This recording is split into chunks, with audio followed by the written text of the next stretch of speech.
మొట్టమొదటిసారిగా సచివాలయం కూడా జరిగింది. ఇప్పుడు డూములు కూర్చోకుండా ఏం చేస్తారన్న 9 అంతస్తుల బిల్డింగ్ 3 అంతస్తులు డూమ్లే కట్టిపోయాడు. 3 అంతస్తులు డూమ్లే. దానిలో సరే అప్పుడు కేసీఆర్ మంచిగా జల్సాగా బతుకుతాడు కాబట్టి పెద్ద రూమ్ కట్టించుకున్నాడు. కానీ దానిలో పనిచేసేటువంటి ఐఏఎస్ ఆఫీసర్లు ఉంటారు, వాళ్ళ రూమ్ చూడండి. దానిలో పనిచేసే సిబ్బందులు కూర్చోడానికే ప్లేస్ లేదు, పొట్టుపొట్టు తిట్టుకుంటారు వాళ్ళు.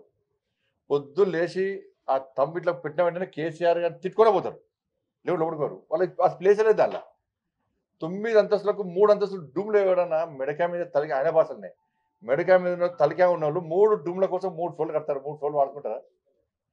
దాన్ని కూర్చోకుండా ఏం చేస్తాం? పక్క కూర్చోం, బరాబరు కూర్చేస్తాం. దాన్ని మా ప్రభుత్వం వచ్చి వెంటనే పక్క కూర్చేస్తారు. దాన్ని ఏ విధంగా చేయాలో ఆ విధంగా చేస్తాం. ప్రజలందరూ హర్షించే విధంగా చేస్తాం. డూమ్లో మాత్రం పక్క కూర్చేస్తాం బరాబర్. దాన్ని ఆ మాట కట్టుబడి ఉన్నాం మేము. ఏం అవసరం చెప్పా? నువ్వు ముఖ్యమంత్రి అవుతావి, నీ పూజలు ఏమవసరం? చెప్పా? నువ్వు ముఖ్యమంత్రి అవుతావి, నీ పూజలు ఏమవసరం?